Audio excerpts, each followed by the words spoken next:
ተመልካቾቼ እንደምን ዋላችሁ?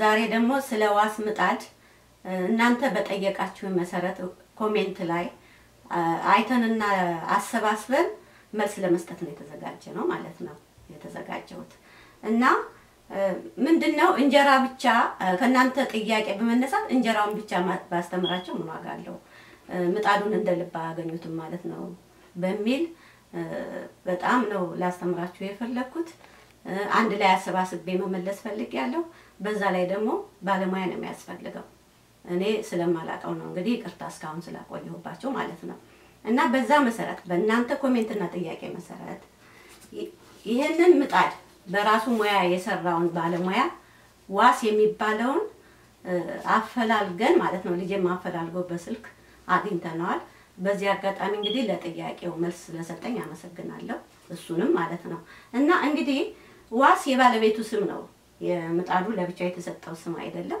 በሱ ስም ነው የሰየመው በራሱ ዕውቀት ነው የሰራው ኢትዮጵያዊ ነው ስለዚህ አሁን ይሄንን ጥያቄ እያንዳንዱ ለመመለስ ሞክራለሁ ማለት ነው መጀመሪያ መሳሪያው ምን ይመስላል የሚለውን እናያለን ማለት ነው እንግዲህ ይሄ አክምባሎ ወይ ክዳኑ ነው እንደዚህ ከደናል ማለት ነው ስንጋገር ያው ታቁታላችሁ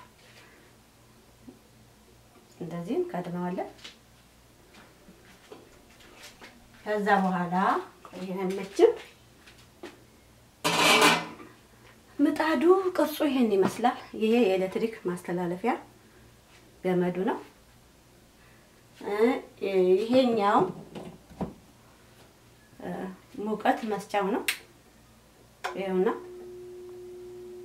450 ድረስ ነው እንደዚህ አድርገን ነው የምናሰማው ማለት ነው መጀመሪያ ስናሰማ 450 ላይ እናደርጋለን እኔ በፊት ስጋግር 450 ነው የዳቦ የፒዛዬ ምን ይመስለኝ ነበር አሁን ግን ከሱ እንደተረዳውት ከሆነ 450 ይጀመርና ምጣዱ ከሰማ በኋላ ምጣዱ መስማቱን የምናረጋግጠው ምንድነው በቀዝቃዛ ውሃ በእጃችን እንነካና ውሃውን እንደዚህ እንረጫለን አሁን ስላልሰማ ውሃ አምጥቼ ብረጭም ትስ ስለማይል ነው ከዛ መስማቱ ከተረጋገጠ በኋላ እንጀራ እናዞራለን እንጀራ ወይም ዳቦ ወይም ፒዛ ማንኛውም ነገር ምንጋግረው ነገር ስንጋግርበት ምጣዱ የሰማ መስሎ ከታየን እንደ ቤታችን የኤሌክትሪክ ኃይል ከ250 እስከ 300 እንግዲህ እንደነገርኳችሁ እስከ 450 ብያለሁ እንደዛ አስተካክለን ነው የምንጋግረው ኤሌክትሪክ ካልተስተካከለ ይበላሻል ምጣዱ እንጀራው ያበላሻል ማለት ነው እንጂ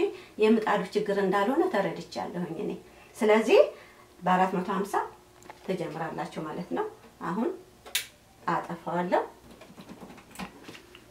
እና በዚህ መልኩ ነው ምናየው ማለት ነው ናክዳኑ እንግዲህ ካርቶን ነበረው ካርቶን እኔ ከሁለት አመት በፊት ነው ይሄ ተገዛው ቢያንስ እንግዲህ 2 አመት ተጠቅሜበታለሁ ካርቶኑ ያው ለማስቀመጥም ስለሚያስቸግረኝ እኔ ጥያዋለሁኝ እንጂ ካርቶን ነበረው እና ካርቶኑ ራሱ ቢቀመጥ እንደው ምጣዱ መጥፎ ከሆነና የሚያስቸግር መስሎ ከታየ ለአንድ አመት ጋራንቲ ይሰጣለሁ እና ካርቶኑ ከተቀመጠ እስከነ ውስጥ ያለው ነገር መመለሻም ይሆናል ብሎ ነው ያነገረን ማለት ነው ስለዚህ ሌላው ደግሞ ካርቶኑ ላይ የራሱ ፎቶግራፍ አለ መለያው እና እያንዳንዱ ጥያቄውንና መልሱን እዚህ ላይ አለው እያንዳንዱ መልሳለሁ ማለት ነው እንግዲህ አንደኛ ጥያቄ የምጣዱ ልዩ ምልክት ምንድነው ካርቶኑ ላይ የዋስ የራሱ ፎቶግራፍ አለ ማለት ነው ይሄ ነው መልሱ ፎቶግራፉ አለበት ሁለተኛ የምጣዱ መለያ ስም ማን ነው ቅድም እንዳልኳችሁ በራሱ ስም ነው የተሰየመው ዋስ ዲጂታል ምጣድ ነው የሚባለው ዋስ ነው የሚባለው በራሱ ስም ማለት ነው ዋስ ምጣድ ሶስተኛው ኢትዮጵያ ካለው ምጣድ በምን ይለያል የሚለይበት በስፋትና በጥበት ነው ሌላ ነገር አይደለም እና የዋስ ምጣድ 40 ሴንቲሜትር ነው የኢትዮጵያ ምጣድ ደግሞ 52 ሴንቲሜትር ነው ብሎ አስተምሮኛል ማለት ነው አራተኛው በዋስ ምጣድ ምንና ምን መጋገር ይቻላል ይገርማችኋል ብዙ ነገር ይሰራል ማለት ነው። እና ቂጣ፣ ትብኛ ያገራችን ያቺ ቁጭ ቁጭዋ፣ ፒዛ፣ አምባሻ፣ አነባበሮ የመሳሰሉትን ይጋግራል ማለት ነው። ስለዚህ አይበላሽም። አንዳንዱ ቂጣ ስንጋግርበት ይበላሽብናል፣ ስለዚህ እንተዋለን ማለት ነውና ይሄኛው ምንም ችግር የለበትም። አምስተኛ ጥያቄ ምጣዱ ሲሰራበት መክደን አለብን? አዎ መከደን አለበት፣ ክፍቱን አይሆንም ማለት ነው። ስድስተኛ ምጣዱ አይታሰስም ወይ? አዎ እንግዲህ ይሄን ሁሉ ስመልስ የጠየቃችሁኝ ታስታውሳላችሁ። አይታሰስም፣ ምጣዱ አይታሰስም። እንደውም ያሁኑ ለስላሳ ነው። ይሄኛው ያው 2 አመት ነው ያልኳችሁ፣ የመጀመሪያው ነው፣ ሻካራው ነው። ከሻካራው ነበር የተሰራው። አሁን ግን ያንን በማሻሻል ለስላሳ አድርጎ ስለሰራው እንደዛ ስለሰራውት ማሰስ አያስፈልግም ነው ያለው። ምክንያቱም እኔ አንዳንድ ጊዜ እያሰስኩ ነበር መሰራው ማለት ነው። ያ ማለት እንግዲህ አስፈላጊ ነገር ከላይ ካለ እኮ የግድ ማስወገድ አለብን። እንጀራው ሊቆራረጥ ይችላል፣ ሊጦች ምናምን ሊኖሩ ይችላሉ። እሱም ባለን ማስሻ ወይም በፔፐር ታውሉ ማጽዳት እንችላለን ማለት ነው። አይነካም ማለት አይደለም። ሰባተኛ በምጣዱ ማንኛውንም አይነት እንጀራ መጋገር ይቻላል? ይቻላል። እንግዲህ እንጀራ እንዳየነው ከጤፍ ብቻ አይደለም፣ ቂጣ ምናምን የጋገረ ያን እንጀራውን ማውጣት አያቅተውም። ስለዚህ ማንኛውንም እንጀራ መጋገር ይቻላል ማለት ነው። 8 የምጣዱ ሙቀት አጠቃቀም እንዴት ነው? ቅድም ገለጽ እንዳልኩላችሁ መጀመሪያ 450 ላይ እናደርጋለን። እንደውም 450 ላይ አድርገን ብዙዎቹ ቶሎ ቶሎ በማውጣት ይጋግሩበታል ብሏል። እኔ አሁን ቅድም ነግሬያቸዋለሁ። በጣም የሚሰማ ነው የሚመስለኝ የነበረው አይደለም፣ የሚጠቀሙበትም አሉ። ግን እንደ አካባቢ ኤሌክትሪክ ስለሆነ እየተቀነሰ ነው ማስተካከል ያለብን። የእሳት ጉዳይ የራሳችን ጉዳይ ነው፣ የኤሌክትሪክ ጉዳይ ማለት ነው። እና ይሄ ነው። ሌላው መስማቱን ማረጋገጥ የምንችለው ቅድም እንደነገርኳችሁ በቀዝቃዛ ውሃ እንዴ ብትን ስናረግ ሲስ ይላል፣ በዛን ሰዓት እንጋገርበታለን ማለት ነው። 9ኛው ምጣዱ ዲጂታል ነው? አዎ የኢትዮጵያ ምጣድ አይታችሁ ከሆነ አንዴ ከሰካ ነው የምናስተካክለው ነገር የለም። ዲጂታል ስንል ይሄ የፈለግንበት ቦታ እናደርገዋለን። ቅድም እንደነገርኳችሁ ከ450 ጀምርና እስከ 300 ሚሆን እስከ 265 ሚሆን እኔ ብዙ ጊዜ 265 እያደረኩ እስከ 300 ነው ጋገረው። ያንን ማስተካከል እንችላለን። ያ ነው ዲጂታል ምጣድ ነው ያሰኘው ማለት ነው። 10 እየተጋገረበት እያለ ለምን ብልጭ ድርግም ይላል? እኔም ይሄን አላቅም ነበር።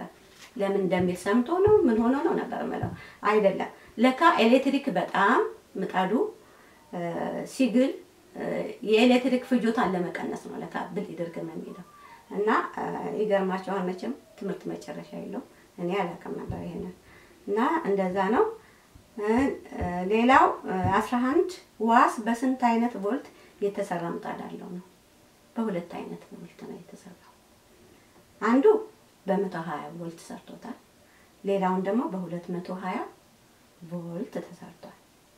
አንዱን በ120 ሁለተኛውን በ220 ቮልት።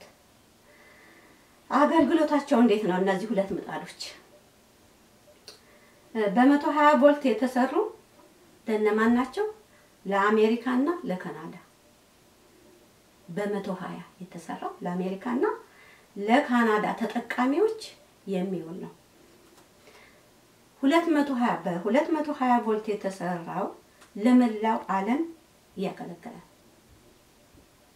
እንግዲህ እንደ አካባቢ ነው የሰራው ማለት ነው። 12ኛው ሲሆን 13ኛው ማጓጓዝ ወይም ሺፕ ማድረግ የምንችልባቸው ሀገሮች ለጊዜው እነማን ናቸው ነው? እንግዲህ ለጊዜው ሲል ያው ይገልጻል። ወደፊት እየሰፋ በየአካባቢው ለማሰራጨት እቅዳለው ማለት ነው። ስለዚህ ለጊዜው ግን አሜሪካና ካናዳ ሺፕ ማድረግ ይቻላል ለነዚህ ለሁለቱ ማለት ነው። 14ኛ ምጣዱን ኦንላይን ላይ መግዛት ይቻላል? አዎ መግዛት ይቻላል። 3ኛ ገጽ ማለት ነው። 3ኛ ስለዚህ ጋር ስለጻፍኩት እሺ 14 ምጣዱን ከየት እናገኘዋለን? አሁን ስለምጣዱ ሂስትሪ ካወቅን በኋላ ወይም ታሪክ የት ነው የምናገኘው? አንድ በአውሮፓ ውስጥ ስዊድን ሀገር አለ። በአውሮፓ ስዊድን ሀገር አለ። ሁለተኛ ዲሴምበር 2016 ለዱባይ ማከፋፈል ይጀመራል ብሏል። ሶስተኛ እንግዲህ 41 42 43 ብዬ ነው አሁን ሶስተኛ ላይ ደርሻለሁ። ወደፊት ኢትዮጵያ ለማሰራጨት እቅድ አለኝ ብሏል። እንግዲህ ያው እንደናቀው ነው። 15ኛ ኃይል ይቆጥባል። አዎ ቀደም እንዳልኩት አሁን ያን በልይ ደርግ ምናምን ሲል እሱ ራሱ ኃይል ለመቆጠብ ነው። ምጣዱም ይቆጥባል። ኢትዮጵያ ካለው ምጣድ 1/3 ኃይል ብቻ ነው የሚጠቀመው። ኢትዮጵያ ካለው ምጣድ 1/3ኛውን እጅ ብቻ ነው የሚጠቀመው። ስለዚህ ይቆጥባል ማለት ነው። እና በጣም ጥሩ ነው ማለት ነው። እዚህ ላይ 16ኛው ዋጋው ስንት ነው? እንግዲህ ያለውን ስለምጣዱ ሁኔታ ካወቀን ዋጋው ያስፈልጋል። እንደ አላችሁበት ሀገር ታክስ ነው ብሎ መልስ ሰጥቶናል። እና ከ$120 እስከ $160 ነው በአሁኑ የገበያ ሁኔታ የሚሸጠው። እንግዲህ እንደዚህ ብሎ ነው ጨርሻለሁ። ይሄንን ነው መልስ ብዬ ያቀረብኩላችሁ። ሊጠቅማችሁ ይችላል። እኔም በቃ ውስጤ ብዙ ጊዜ ሳይ እንደው እንዴት አድርጌ ነው መልስላችሁ እውነታቸውን ነው በመጥበሻ እየሞከሩ በምንም እየሞከሩ እያልኩ ነበረ። በቃ አሁንም በድጋሚ እሱን አመሰግናለሁ። በቃ መልሱ ይሄ ነው። በዛሬው እለት ስለ ዋስ ዲጂታል ምጣድ ትምህርት ሰጥቻችሁ ጨርሻለሁ ማለት ነው። በሚቀጥለው እስከምንገናኝ ደህና ቆዩ ተመልካቾች። አመሰግናለሁ።